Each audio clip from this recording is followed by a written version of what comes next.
Hello दोस्तों, स्वागत है आपका आपके यूट्यूब चैनल स्टडी की पाठशाला में। जैसा कि आप जानते हैं, डेली हिंदी व्याकरण के नाम से सीरीज चल रही है, जिसमें आपके साथ डिस्कस किया जाता है।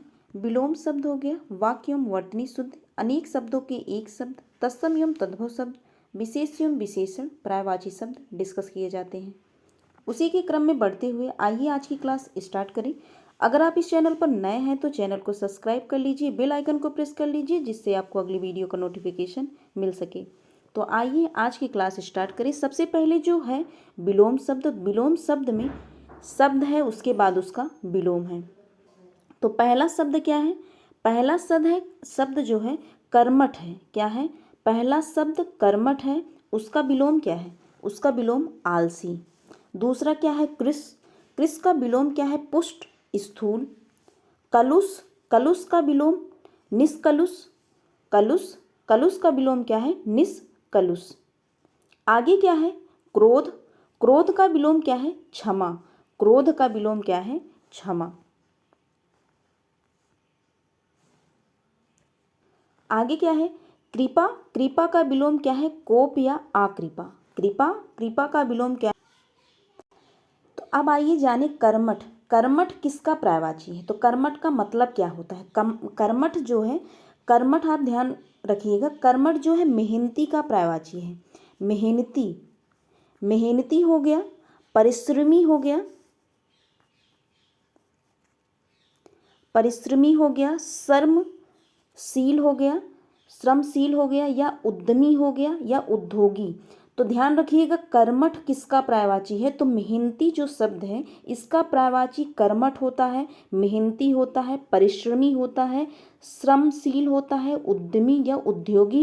ये सब किसके पर्यायवाची हैं? तो मेहनती के पर्यायवाची हैं। तो कर्मठ का अर्थ क्या हो गया? मेहनती। या आप कहिए कि कर्मठ पर्यायवाची किसका है? तो मेहनती का पर्यायवाची है। तो जब कर्मठ मेहनती से तात्पर्य है तो इसका जो विलोम क्या होगा? आलसी होगा। जो मेहनती होगा उसका जो विलोम क्या होगा? आलसी होगा। तो आपने जाना क्या? कर्मठ। कर्मठ शब्द पर्यायवाची है। किसका पर्यायवाची है? तो ध्यान रखिएगा, मेहनती का पर्यायवाची है, श्रमशील का पर्यायवाची, परिश्रमी और उद्यमी, उद्योगी, ये सब किसके पर्यायवाची हैं? तो मेहनती के पर्यायवाची हैं। आगे बात करें कृश। ये कृश। कृश का जो विलोम क्या है? पुष्ट है, स्थूल है। तो अब कृश क्या है? आपको ध्यान रखना है, कृश किसका पर्यायवाची है? कृश भी पर्यायवाची है किसका? दुबला। आप सुने होंगे, दुबला हो गया, दुर्बल हो गया, निर्बल हो गया। तो ये सब किसके पर्यायवाची हैं? तो कृष के पर्यायवाची हैं। यह कृष किसका पर्यायवाची है? दुबला का पर्यायवाची। तो ध्यान रखिएगा, निर्बल, दुर्बल, कृष, कमजोर, कृषकाय किसके पर्यायवाची हैं? तो दुर्बल के पर्यायवाची हैं। तो कृष का अर्थ क्या हुआ? दुर्बल। जो दुर्बल है वो क्या होगा? हिष्ट पुष्ट। पुष्ट आप सुने होंगे, हिष्ट पुष्ट। तो पुष्ट हुआ है स्थूल। तो किसके विलोम है? तो कृष के विलोम है। कुछ जो शब्द होते हैं विलोम में, उनके अर्थ को आपको ध्यान रखना है, क्योंकि ये हूबहू आपको एग्जाम में नहीं मिलते। इनके अर्थों से रिलेट विलोम शब्द बनाए जाते हैं। तो आपको इनके पर्यायवाची भी ध्यान रखनी है इनकी, और इनके विलोम को भी ध्यान रखना है। जैसे कर्मठ का मतलब क्या हुआ, या कर्मठ किसका पर्यायवाची है? कृष। कृष का कृष किसका पर्यायवाची है? तो आपने देखा कृष किसका पर्यायवाची है? तो दुबला का पर्यायवाची है। तो दुबला का पर्यायवाची और क्या होता है? आपने देखा दुर्बल होता है, निर्बल, कमजोर, कृषकाय, ये सब किसके पर्यायवाची है? तो दुबला के पर्यायवाची। और आपने जाना कि कर्मठ।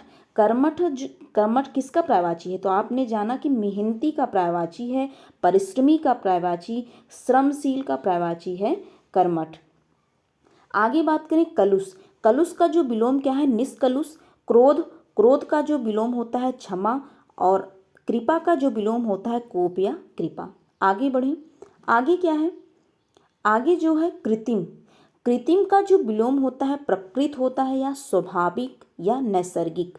आपको ध्यान रखना है, जो स्वाभाविक है, नैसर्गिक है, या प्राकृतिक आप सुने होंगे, प्रकृत या प्राकृतिक, ये सब क्या है? पर्यायवाची हैं। ये सब क्या है? पर्यायवाची हैं। एक कृत्रिम क्या है? कृत्रिम आप जानते हैं बनावटी, ये क्या है, बनावटी और कृत्रिम कृत्रिम बनावटी हो गया, जबकि स्वाभाविक या नैसर्गिक क्या है, ये नेचुरली है या प्राकृतिक रूप से है। तो ये एक दूसरे के क्या है, पर्यायवाची हैं। और इस किसके विलोम है, तो कृत्रिम के विलोम कौन कौन से हैं, प्रकृत हो गया, प्राकृतिक हो गया, या स्वाभाविक या नैसर्गिक। आगे बात करें, आगे है वर्तनी शुद्ध। तो वर्तनी शुद्ध में सबसे पहले है अशुद्ध शब्द, उसके बाद है शुद्ध शब्द। ध्यान रखिएगा, सबसे पहले आपके साथ अशुद्ध शब्द लिखा गया है, उसके बाद शुद्ध शब्द। बात करें अशुद्ध शब्द की, फिटकरी क्या है, फिटकरी है, फिटकरी नहीं होता, क्या होता है, फिटकरी। आप सुनते होंगे, यूज भी किए होंगे, फिटकरी, ये क्या होता है, फिटकरी होता है। फिटकरी शब्द क्या है, शुद्ध शब्द है। ध्यान रखिएगा, फिटकरी जो शब्द है क्या है, शुद्ध शब्द। मैथिली सरल गुप्त, मैथिली सरल गुप्त आप ध्यान रखिएगा, ये क्या है, मैथिली सरल गुप्त क्या है, शुद्ध शब्द है। शुद्ध शब्द क्या है, मैथिली सरल गुप्त। आगे बात करें विरहिणी, विरहिणी क्या है, शुद्ध शब्द है। विरहिणी क्या है, शुद्ध शब्द है। आगे क्या है, प्रदर्शनी, प्रदर्शनी क्या है, आप देखने जाते होंगे, प्रदर्शनी प्रदर्शनी लगती है, या आपके शहरों में प्रदर्शनी लगती है, आप वहाँ देखने जाते हैं। तो वैसे ध्यान रखिए, प्रदर्शनी शब्द लिखा कैसे जाता है, वर्तनी शुद्ध में बोला कैसे जाता है, तो प्रदर्शनी शब्द क्या है, शुद्ध शब्द है। आगे क्या है, आगे है सदृश्य, सदृश्य क्या है, शुद्ध शब्द है। आप इसका जो अशुद्ध शब्द है भी ध्यान रखिएगा, ज़्यादातर आपको शुद्ध शब्द ध्यान रखना है, कैसे प्रदर्शनी जो शब्द है लिखा कैसे जाता है, इसको प्रोनाउंसिएशन या इसको वर्तनी शुद्ध कैसे की जाती है। तो विरहिणी क्या है, शुद्ध शब्द है। मैथिली सरल जो है शुद्ध शब्द है। फिटकरी, फिटकरी क्या है, शुद्ध शब्द है। आगे बात करें, आगे क्या है, अनेक शब्दों के एक शब्द, अनेक शब्दों के एक शब्द अथवा वाक्यांश के लिए एक शब्द, ये दोनों क्या है, एक हैं। अनेक शब्दों के एक शब्द अथवा क्या है, वाक्यांश के लिए एक शब्द। तो सबसे पहले शब्द जो है क्या है, अतिक्रमण। अतिक्रमण, अतिक्रमण क्या है, सीमा का अनुचित उल्लंघन करना, सीमा का अनुचित उल्लंघन करना, अनुचित तरह से जो उल्लंघन किया जा रहा है वही क्या है, अतिक्रमण है। आगे बात करें आदर्शनीय, आदर्शनीय क्या है, जो देखने योग्य ना हो, जो देखने योग्य ना हो वही क्या है, आदर्शनीय। दर्शनीय जो देखने योग्य होता वह दर्शनीय होता, लेकिन ये क्या लिखा गया है, आदर्शनीय। आदर्शनीय क्या है, जो देखने योग्य ना हो। आगे बात करें, आगे जो है अधीक्षक क्या है, अधीक्षक क्या है, अधिकारी जो अपने अधीन कार्य करने वाले कर्मचारियों की निगरानी रखें।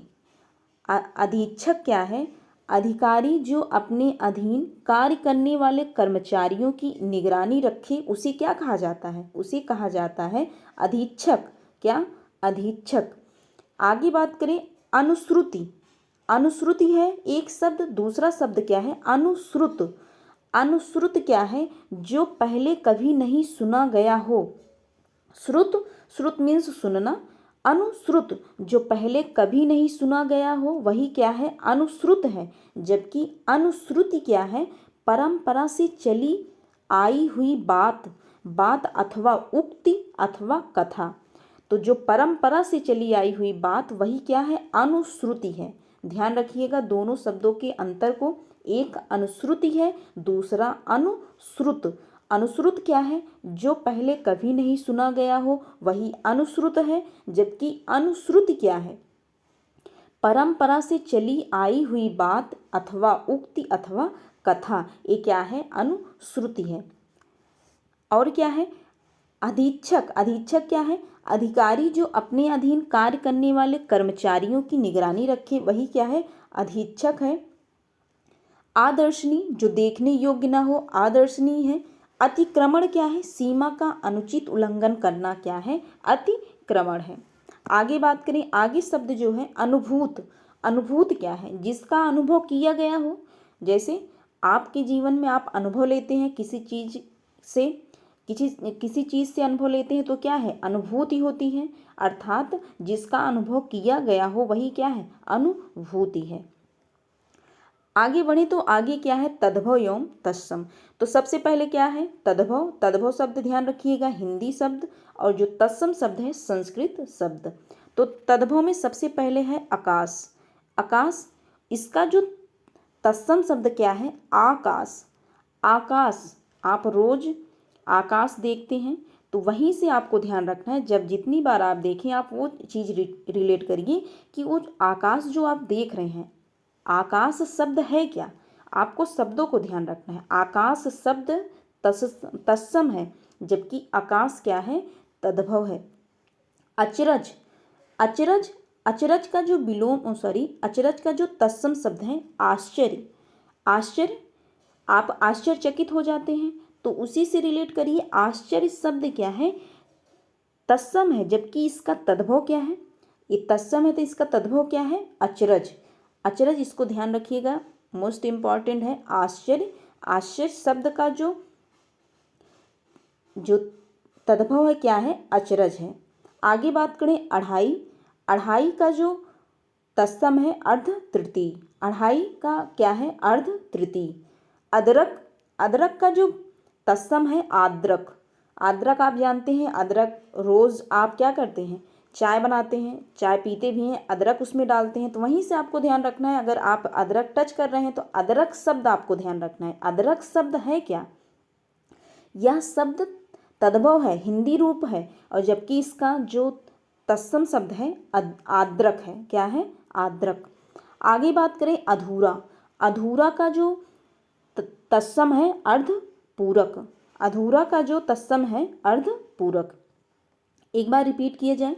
आकाश, आकाश शब्द तद्भव है, जबकि आकाश, आकाश शब्द क्या है, तत्सम है। अचरज, अचरज का क्या है, आश्चर्य। आश्चर्य जो शब्द है क्या है, तत्सम है, जबकि अचरज क्या है, अचरज है तद्भव रूप।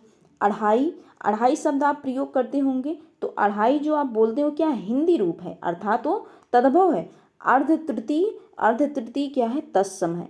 अदरक, अदरक जो शब्द है क्या है, तद्भव है, जबकि इसका तत्सम क्या है, आद्रक है।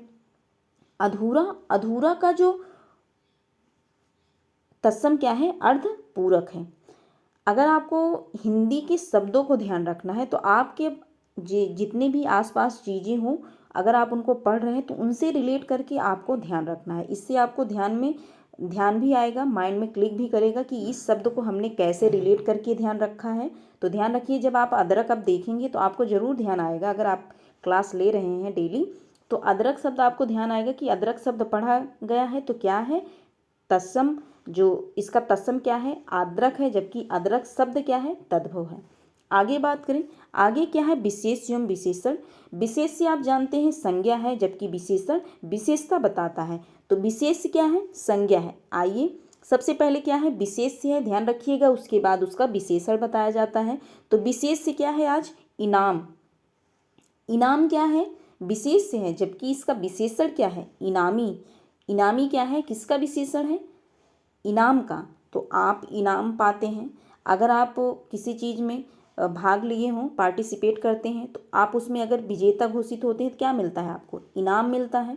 तो इनाम क्या है, या पुरस्कृत आप किए जाते हैं। तो लेकिन आप वहाँ रिलेट क्या करना है, इनाम। तो इनाम शब्द क्या है, विशेष से है, जबकि इसका विशेषण क्या है, इनामी है। आगे बात करें इह।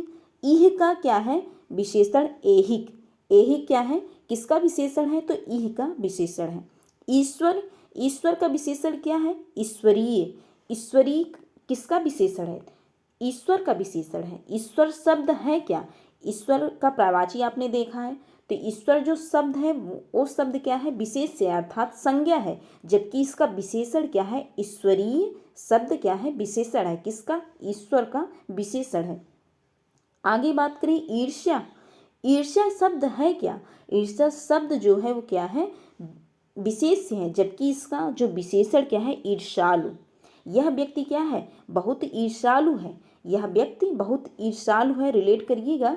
यह व्यक्ति क्या है, बहुत ईर्ष्यालु है। तो ईर्ष्यालु शब्द जो है क्या है, विशेषण है।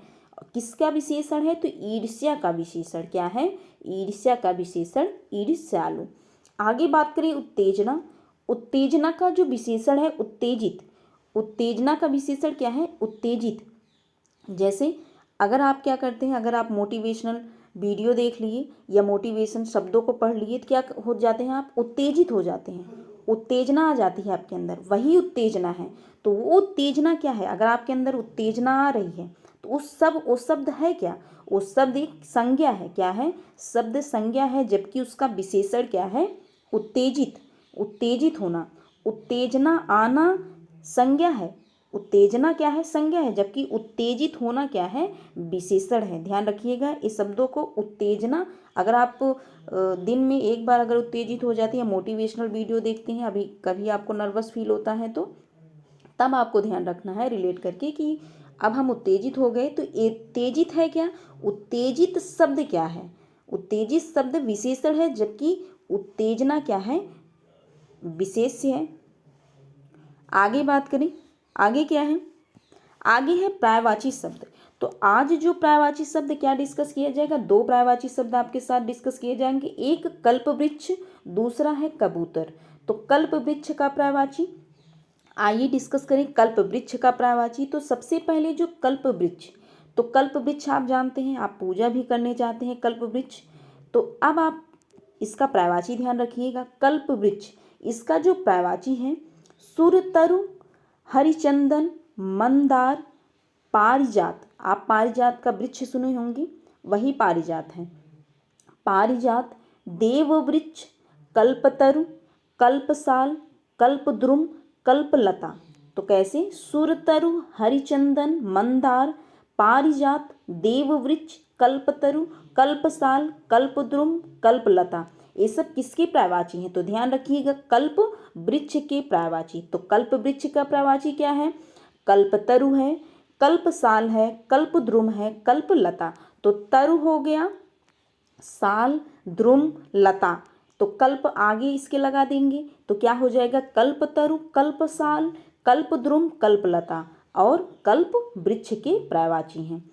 सुरतरु, सुरतरु किसका पर्यायवाची? तो कल्प वृक्ष का पर्यायवाची। हरिचंदन किसका पर्यायवाची? तो कल्प वृक्ष का पर्यायवाची। मंदार हो गया। पारिजात, पारिजात वृक्ष सुनते होंगे, वही पारिजात क्या है? कल्प वृक्ष है। वही पारिजात क्या है? कल्प वृक्ष। पारिजात का वृक्ष क्या है? कल्प वृक्ष है। देव वृक्ष, देवों का वृक्ष क्या है? पारिजात है या कल्प वृक्ष है। कल्पतरु किसका पर्यायवाची? तो कल्प वृक्ष का पर्यायवाची। आगे बात करें, आगे है कबूतर। कबूतर क्या है? आप अगर छत पे चढ़ते हैं या कहीं भी रहते हैं तो कबूतर आता है। तो आप अगर कबूतर दिन में एक बार देखते हैं तो एक बार आप उसको रिवीजन कर लीजिए, पर्यायवाची अगर आपने पढ़ा है कबूतर का। जब आप अपने मन में कोई चीज़ रिपीट करेंगे तो बार बार सोचेंगे तो चीज़ें आपको रिलेट होंगी। तो आइए डिस्कस करें कबूतर का पर्यायवाची। तो कबूतर का पर्यायवाची क्या है?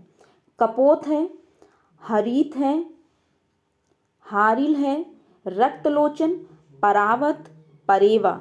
ये सब किसकी पर्यायवाची हैं? तो कबूतर के पर्यायवाची हैं। कपोत हो गया, हरित हो गया, हारिल, रक्तलोचन। ध्यान रखिएगा, रक्तलोचन, इस शब्द को ध्यान रखिएगा। जो रक्तलोचन है कबूतर का पर्यायवाची है।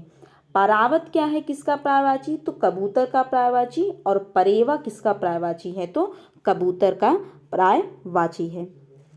तो आज के लिए बस इतना ही। अगर आपको वीडियो पसंद आया हो तो like, share and subscribe to my channel. मिलते हैं नेक्स्ट वीडियो में। Thank you.